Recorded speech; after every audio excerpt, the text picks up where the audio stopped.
Hello, my name's Duane Gooden and I'm playing Mr. Beauregard and Ensemble.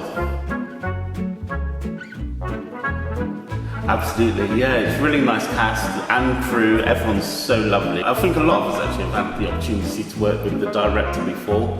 Richard Cheshire, he's amazing. Really lovely, lovely person and a fantastic director. So I think me and Mr. Beauregard are quite different. He's not a very nice person. I think that the only thing nice about him is I think he does love his daughter Violet, but he's a pushy parent and I don't think I would ever be like that in real life. I'm trying to take in a very different direction.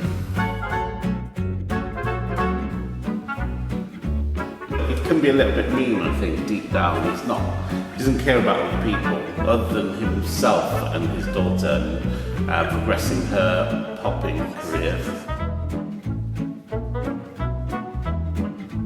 It's a challenge to be a character that's so far removed from who I am, but it's fun at the same time, but it is challenging. You have to think of different ways of thinking. I'm constantly thinking about how would Mr. Beauregard think like this, because I would never do it that way.